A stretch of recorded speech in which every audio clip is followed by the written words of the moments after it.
Welcome to the daily cyber briefing for Tuesday, the 12th of December. I'm Stephen Ridgway. Patches. Apple yesterday released security patches for iOS, iPadOS, macOS, tvOS, watchOS, and Safari to address, as I say, multiple security flaws, in addition to backporting fixes for two of the recently disclosed 0 days to older devices. Basically, I could read you a long list of this stuff, but you can read it for yourselves. If you have Apple devices, check there will be updates and patches waiting to be installed. And just as a quick reminder, it is never a bad idea to restart a device after it's been patched, just to make sure that the patches have taken properly, especially if you haven't restarted for a while. So if it's Apple, patch it.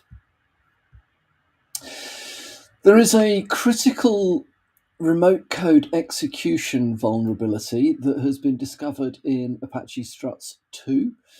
Recommendation is to patch now if you're using Struts. Now, bearing in mind that Struts is one of those things that crops up in lots of other things as well. So hopefully you have some understanding about where Struts is in use, following on from the Struts vulnerability. When was that? A couple of years ago? Yeah, wherever it was.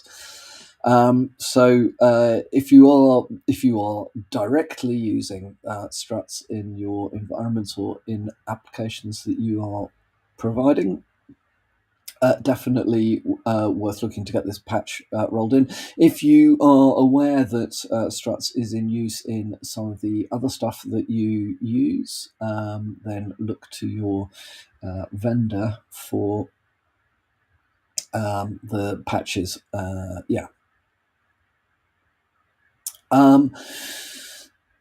So yes, basically, if it Struts, patch it. WordPress again has got a bit of a challenge. This time it's a backup plugin known as Backup Migration. Helps admins automate site backups to storage or local storage or Google Drive. The vulnerability is CVE 2023-6553. It's rated at 9.8 out of 10, so it's pretty severe. It impacts the plugin versions up to and including Backup Migration 1.3.6, and it allows malicious actors to exploit it in low complexity attacks without user interaction. So basically, and it gives them path traversal with all of the potential issues that can bring with it. So the latest version, the version to aim for, is 1.3.8 or 1.3.8 or later, which was released actually on December the 6th, which is a very quick turnaround once WordFence reported the vulnerability to Backup Bliss, who are the developers of this particular plugin. Done a very good job of rolling it out. However, as of today, there are something in the region of 50,000 WordPress sites that are still vulnerable. If you are running your websites on using WordPress, as we said, mentioned it yesterday, mentioned it again, it's a complex environment. The components generally keep themselves up to date, but don't always. It is a very good thing to regularly go in and make sure that everything is updating the way it should be, because sometimes plugins need a nudge in order to actually get them to patch themselves. So on other matters, a couple of what's becoming sadly too common government overreach. So one in the US and one in Europe. We'll cover the one in the US. Because it's interesting, and things coming out of the US often give pointers as to where the rest of the world might be going in the not too distant future. So, the House of Representatives is going to be discussing. That's very interesting. I mean, US politics is fascinating, and the way that they do things is just totally alien to me as a Brit. But what they've got is effectively two bills that they are going to discuss, and only one of them is going to be put forward. So it's effectively a single round knockout without the rules. Anyway, look, here we go. So there are two bills. One is Protect Liberty and End Warrantless Surveillance Act, and the other one is the FISA Reform and Reauthorization Act. Now, bearing in mind that this is to do with the fact that the US government gave itself absolutely stonking rights to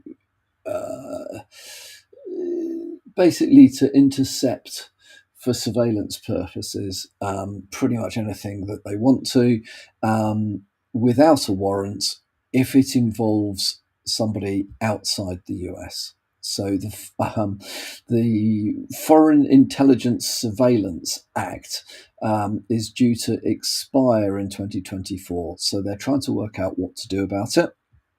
The two potential ways forward are to renew it, but with strong civil liberties and privacy provisions. Now, bearing in mind that this gives the US authorities the rights to eavesdrop on anything that you're doing, include anything anybody's doing, including US citizens in the US, if the communications go to a non-US citizen. So the first of the two bills that's being discussed will put in place some civil liberties and privacy provisions. The second one, though, does quite the opposite and basically opens up extends the powers to say that effectively anybody who's responsible for any network kit or any data can be required to provide access to that data or those networks to the US authorities without a warrant having been served in order to do that. So, quite a chilling restriction on civil liberties being discussed at the moment, and I would love to think that putting in place some checks and balances would be the way that the House of Representatives will vote. But I'm not going to hold my breath on that one. So watch out for these things. Governments giving themselves rights to interfere with the minutiae of citizens' lives has never ended well historically.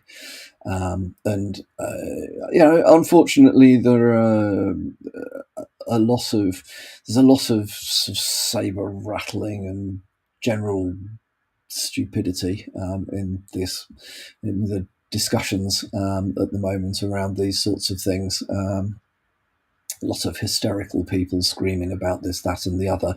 Whereas the truth of the matter is, you just need a balance. In my opinion. And talking of a lack of balance, something which I really don't think is getting enough airtime at the moment is that the EU's internet reforms, which are working their way through into EU law, are really scary if you have any concerns at all about whether the government or whether any government should or shouldn't be controlling what you can or can't do and how secure what you do is. Um,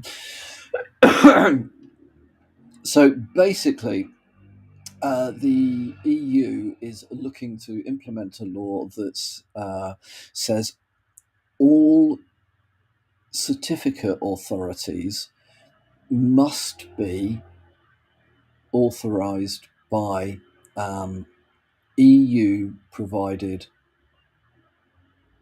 well, it can't be top level, but above top level certificate. So basically, the European Union is going to set itself up as a certificate authority for certificate authorities. All browsers must trust the EU certificates. Okay, the EU certificates can be issued by nations, individual European nations. So hang on. So we're getting into a position now where your browser is forced to accept EU issued certificates to trust, which basically then means, well, authorities in the EU, which are notoriously and undemocratic, frankly, you try and vote one of them out. They can intercept your data and read your encrypted traffic. So they're basically setting themselves up to be in a position where they can become a man-in-the-middle attack on anything that you do in your browser. I don't believe this will make the slightest bit of difference to anybody with criminal intent. I do think, though, it massively undermines the value of encryption across the internet. However, there is a real problem that governments seem to feel that encryption is something nasty, only used by criminals for doing horrible things to people, rather than the stuff that actually protects people, the vast majority of people, from all sorts of nasty activity, including nasty activity by their own governments. So yeah, this one is particularly scary. Now, the other thing, which I think is even more scary about this, is, well, nation states and super nation states, as in the EU or whatever, don't have a great track record of keeping their stuff secure. They're not good at this stuff. They don't really understand how any of it works anyway, in my, well, clearly less than humble opinion. If these qualified website authentication certificates are called quacks. So if a quack becomes compromised or stolen, there is nothing that your browser could do to stop trusting that. So basically, it would give criminals the ability to inject themselves in a man-in-the-middle attack, from which your browser would be legally prevented from blocking. This is just extraordinary. So the Mozilla Foundation has raised these issues. It's a complete nightmare for privacy. There, and I think the majority of people that actually work in the industry understand that this is a very bad idea. Whether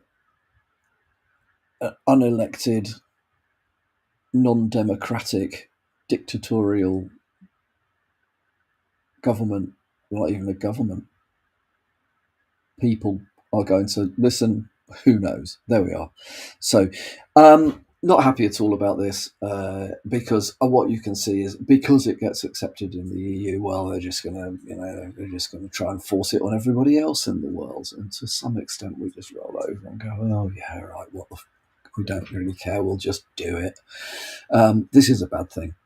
This is definitely a bad thing. And it is not being discussed enough. I don't come across much in the way of articles on this. There's a good article in HelpNet Security that sets out the issues. If you are interested, I would very much recommend that you take a look at this, because it will have a very significant impact on how secure things are across the internet in the future.